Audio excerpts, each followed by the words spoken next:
Hello हाँ जी नमस्ते sir.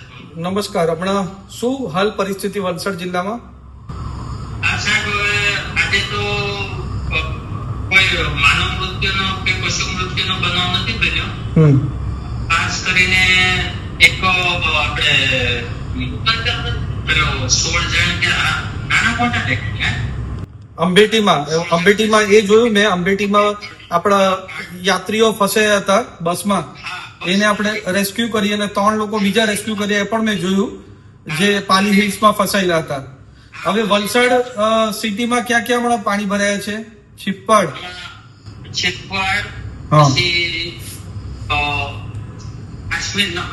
કાશ્મીરનગર। હવે એમાં છે ને સાહેબ કાશ્મીરનગરમાં રેસ્ક્યુ એટલે સ્થળાંતરની કાર્યવાહી ચાલુ છે અને આપણા છીપ્પાડ વાળાને કર્યા શિફ્ટ? નહીં એને શિફ્ટ નથી કર્યા અને ખાલી માત્ર કાશ્મીરનગરમાં જરૂર છે એટલે પણ છીપ્પાડમાં પણ એકદમ ધ્યાન રાખજો, નજર રાખો અને આપણે જેટલા પણ લોકોને શિફ્ટ કરવાના હોય એમને શિફ્ટ કરવાનું, બરાબર છે? અને એ રીતે વાપી અને ઉમરગામમાં પણ વધારે વરસાદ છે અને ત્યાં પાણી ભરાયા છે, સાથે ધરમપુર કપરાડામાં પણ આપણે નજર રાખવાની। વાપીમાં શું સ્થિતિ છે? વાપીમાં ઓકે છે મેં છે ને બધા સીઓ અને બધા ટીડીઓ મામલતદારને ફોન કરીને પૂછી લીધું કરવાનો આંકડો। શિફ્ટમાં એક અહીંયા જ પ્રશ્ન છે, બીજો કે જે શિફ્ટ કરવાના જે 10 જણા શિફ્ટ બીજે કર્યા છે જગ્યાએ અને રેસ્ક્યુમાં તો આ એક બનાવ બન્યો તો ધરમપુરમાં ગાડી તણાઈ ગઈ કે સુરતનો માણસ હતો કોઈ એટલે એ માણસ તો નીકળી ગયો બહાર અને ગાડી એની તણાઈ ગઈ છે। હા તે એ પણ જોયું છે। બીજું આપણે એનડીઆરએફ ની કેટલી ટુકડી મેદાનમાં છે હમણાં વલસાડ જિલ્લામાં? વલસાડમાં આપણે એનડીઆરએફ ની એક વલસાડમાં છે અને એક છે નગરપાલિકામાં વાપીમાં, એટલે બધા ગ્રાઉન્ડ પર છે ને? ગ્રાઉન્ડ પર અને એના અતિરિક્ત કંઈ પણ તમને જરૂર હોય એનડીઆરએફ એસડીઆરએફ કે બીજી રાજ્ય સરકારમાંથી મદદની તો હું સીએમ સાહેબ આપણા ભૂપેન્દ્રભાઈ ને ડેપ્યુટી સીએમ હર્ષભાઈ અને સાથે સાથે કેન્દ્રમાં પણ વાત કરવાની હોય ને કેન્દ્રની જરૂર હોય તો આપણા ગૃહમંત્રી અમિત શાહ સાહેબ અને પ્રધાનમંત્રી મોદી સાહેબ સાથે પણ હું વાતચીત કરીને જે પણ વલસાડમાં જરૂર હોય તો મને જણાવજો। હમણાં NH-48 માં શું સ્થિતિ છે? હાઈવે પર NH-48 એમાં એક તલવાડા ગામ છે ને ત્યાં એક પાણી ભરાયું જે હાઈવેમાં એને કારણે પાણી ભરાઈ ગયું છે।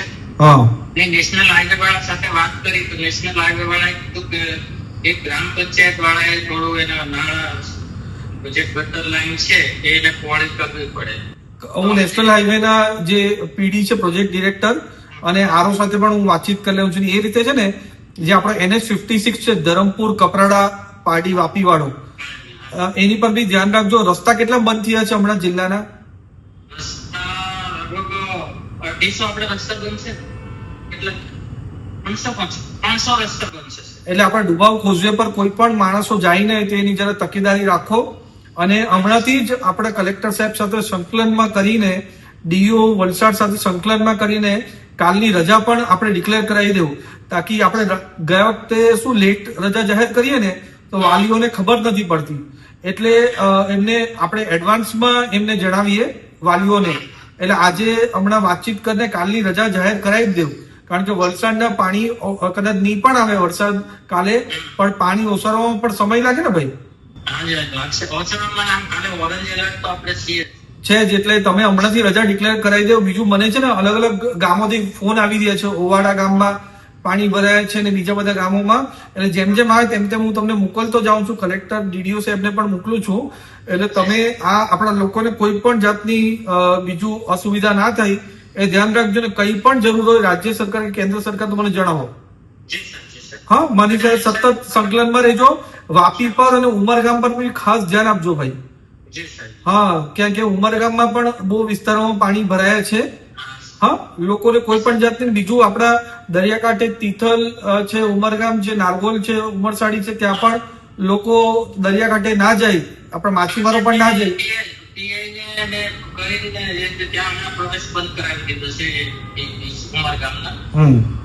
એટલે બીજા જે કઈ છે ને દર કલાકે રિવ્યુ લઉં છું કે જ્યાં શિફ્ટ કરવાનું હોય તાત્કાલિક શિફ્ટ કરી દો। જે માનો કે હાઈવે નું છે એક સાઈડ જરા કે હું હમણાં હાઈવેના અધિકારી સાથે તરત જ વાતચીત કરી લઉં છું. કારણ કે મારી વાત થઈ ને ગામ લોકોએ રજૂઆત કરી તો મેં કીધું જેમ કે મને એક્ઝેક્ટ લોકેશન મોકલાવો, એ હું વાત કરી લઉં છું ને મને બધું જ ઇન્ફોર્મેશન આપતા રહો ને જ્યાં જ્યાં મારી મદદની જરૂર હોય મને જણાવો. હા, ઓકે, થેન્ક યુ. મિત્રો નમસ્કાર.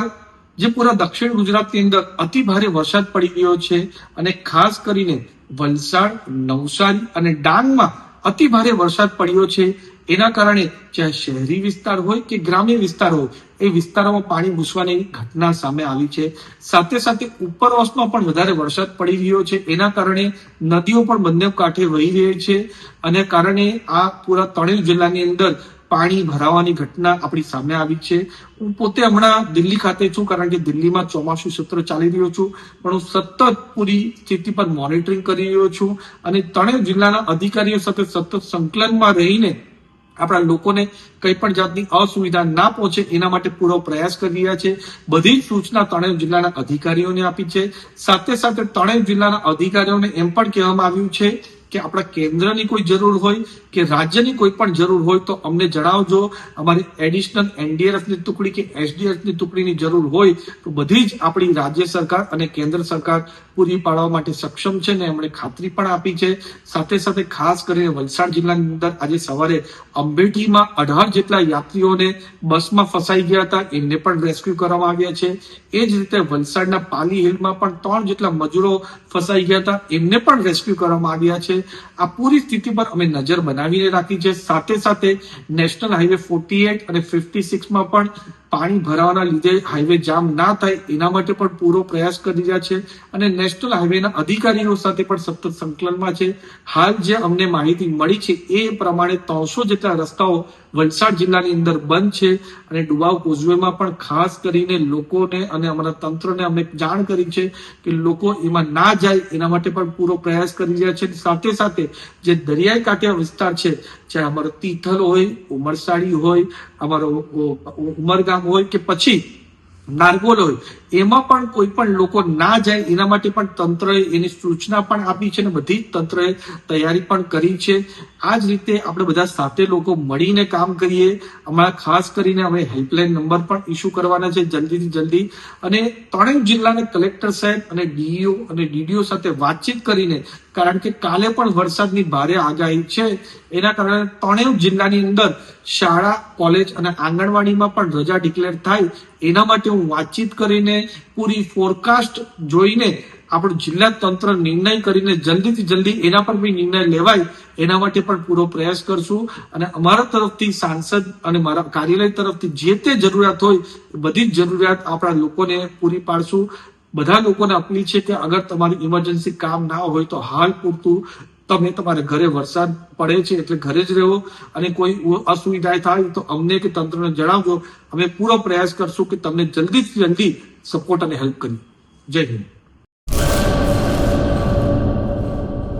अपने करियर को दे एक नई उड़ान. गुजरात की एकमात्र विश्वसनीय यूनिवर्सिटी यानी Sankal Chand Patel university Visnagar Gujarat. Admission open 2026. IBM, robotics, drone और AI इंटीग्रेटेड के साथ BTech, cloud and DevOps with IBM, BSc IT, animation, VFX, diploma, computer science, management studies, science, commerce और डिजाइन. 900 से भी ज्यादा बेड वाला अत्याधुनिक अस्पताल, ग्लोबल लेवल का स्पोर्ट्स कॉम्प्लेक्स और रिसर्च सेंटर की सुविधा, मॉडर्न लैब्स, एक्सपर्ट फैकल्टी और ग्लोबल कंपनियों में प्लेसमेंट के लिए विश्व स्तरीय विद्याधाम यानी Sankal Chand Patel university Visnagar Gujarat. Better education for a better tomorrow. Admission के लिए आज ही संपर्क करें 9736362020.